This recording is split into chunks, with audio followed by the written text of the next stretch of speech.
안녕하세요. 한 줄 설교 박재성 목사입니다. 날씨가 많이 추워졌습니다.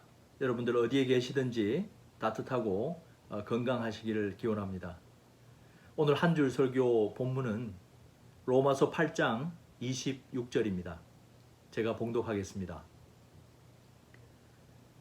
이와 같이 성령도 우리의 연약함을 도우시나니 우리는 마땅히 기도할 바를 알지 못하나 오직 성령이 말할 수 없는 탄식으로 우리를 위하여 친히 간구하시느니라. 아멘. 어느 날 오후에 어린이 병원에서 호출을 받았어요. 근데 뭐 소아 중환자실이나 아니면은 신생아 중환자실이 아니고 산모들이 있는 곳에서 콜이 왔어요. 이게 무슨 일인가 싶어서 이제 병원으로 달려갔는데 간호사가 하는 말이 산모가 쌍둥이를 가졌는데 이제 출산일이 한 달 조금 넘게 남았다고 해요. 그런데 오늘 검사를 했더니 쌍둥이 중에 여자아이가 목숨을 잃었다는 거예요. 그래서 지금 산모가 좀 힘들어하고 있다. 그래서 알겠다. 뭐 제 일이 이제 그런 위기 상황에서 환자들과 가족들을 이제 위로하는 일이니까. 근데 저도 이런 경우는 이제 처음 겪어봐서 야, 이거 어떻게 위로를 해야 하나 좀 걱정이 됐습니다. 그래서 산모를 만나러 이제 방에 들어갔더니 아니나 다를까 산모가 혼자 이렇게 좀 훌쩍거리고 있어요. 근데 보통의 경우는 가족들이 뭐 남편이나 또 혹은 엄마 뭐 이런 가족들이 언니나 이런 분들이 있을 법한데 이분은 혼자셨어요. 그래서 뭐 특별히 제가 말씀해 주시기 전에 뭐 그 부분을 이렇게 여쭤보기는 좀 그래서 어쨌든 천천히 이분이 이제 상황을 이야기하실 수 있도록 이렇게 분위기를 이제 이끌고 갔습니다. 그래서 이분이 이제 하시는 말씀이 교회도 열심히 다니고 나름대로 기도도 열심히 하고 이제 다음 달 지나면 이제 쌍둥이가 태어날 것을 정말 기뻐가지고 참 기대를 많이 하고 있었다. 그러시면서 이제 애기 아빠는 이제 없는 미혼모시라고 그래요. 그래서 어쨌든 아이들이 태어나서 이제 외롭지 않고 더 이상 이제 이 아이들과 함께 잘 살아갈 생각에 굉장히 큰 위안을 얻고 소망 가운데 그렇게 9달을 지내오셨다고 그래요. 이날에 이제 그런 소식을 듣고 어떻게 해야 될지 모르겠다고 목사님 좀 이렇게 앞으로 나갈 방향을 좀 알려달라고 이제 그렇게 말씀을 하시는 거예요.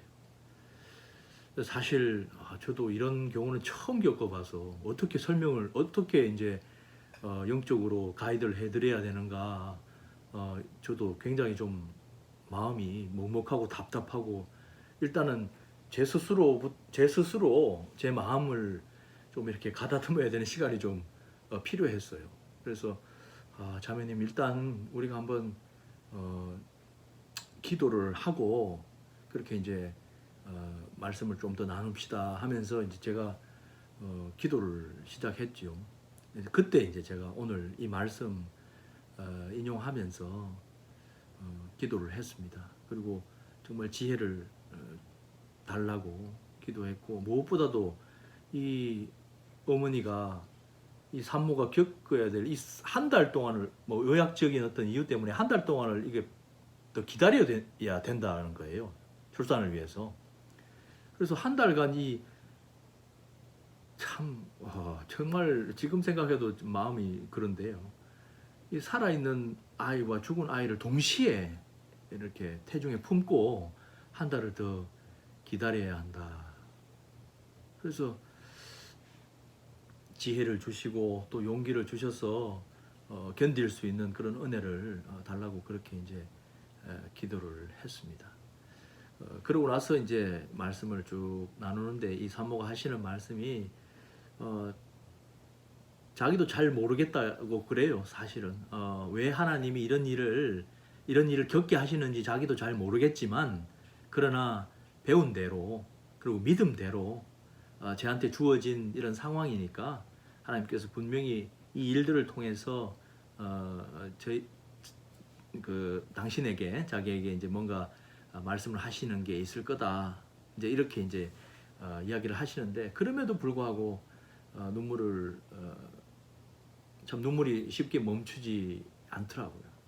그래서 참 위로하고 참 토닥여 드리는데 굉장히 애를 먹었던 기억이 있습니다. 그러나 그 와중에도 정말 그분이 다시 한번 반복해서 마지막에 이제 이야기하신 부분이 목사님 기도해 주신 것처럼 정말 성령님께서 저와 함께 이렇게 제가 이렇게 끙끙거리면서 이렇게 우는 것처럼 성령님도 이렇게 함께 우신다고 생각하니까 그나마 좀 위안이 됩니다. 이제 이런 말씀을 하시더라고요. 여러분 오늘 말씀에 그리고 제가 오늘 주안점을 두고 있는 그 부분도 성령님께서 참 이루 말할 수 없는 탄식을 하신다.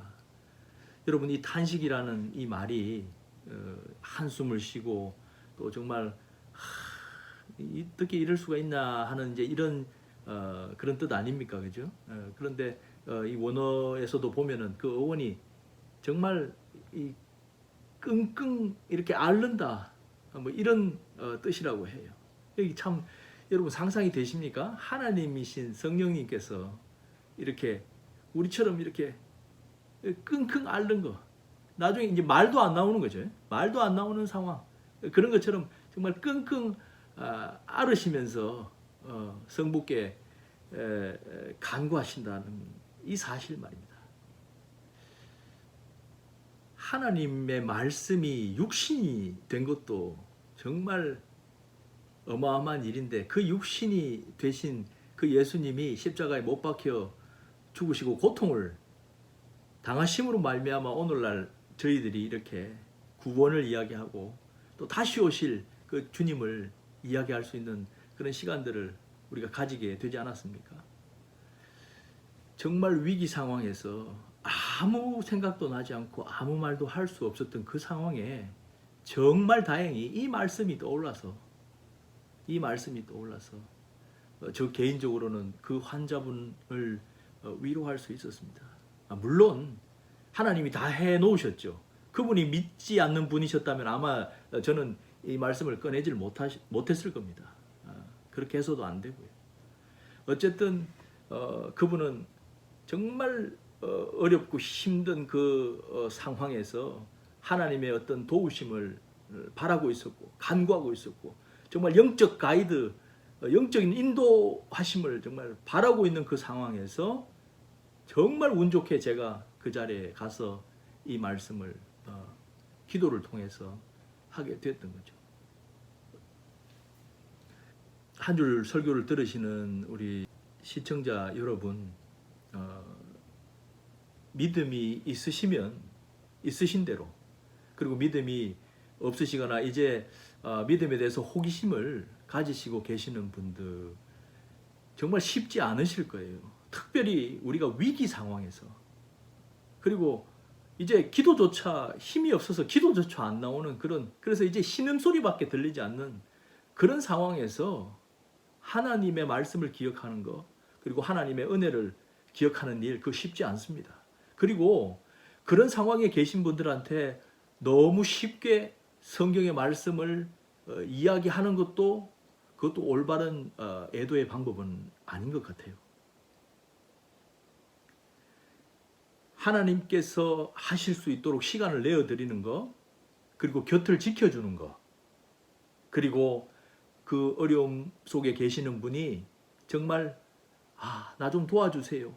영적으로 우리 어떻게 이걸 이겨나갈 수 있습니까? 라는 그 말씀을 하시기 전까지는 너무 쉽게 성경의 말씀으로 다른 사람들을 위로하려고 하시지는 않으셨으면 좋겠어요. 어려운 시기를 지나고 있습니다. 그러나 믿는 분들에게는 이런 위로가 있습니다. 이런 위안이 있습니다. 하나님께서 그 말씀, 하나님의 말씀이 육신이 되셨고 그 육신이 되신 그 하나님의 아들이 우리를 위해서 십자가에 못 박혀 돌아가셨고, 또 그분이 보내주신 성령님께서 이 시간 말할 수 없는, 이루 말할 수 없는, 정말 우리와 똑같이 끙끙 앓으시면서 우리와 함께 계신다는 그 사실을 기억할 때 우리가 조금이라도 앞으로 나아갈 수 있는 그런 용기를 얻을 수 있지 않을까 싶습니다.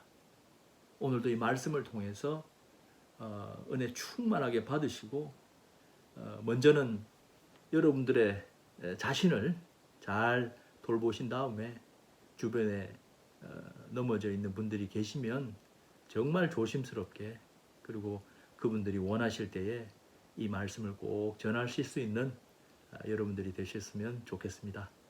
감사합니다.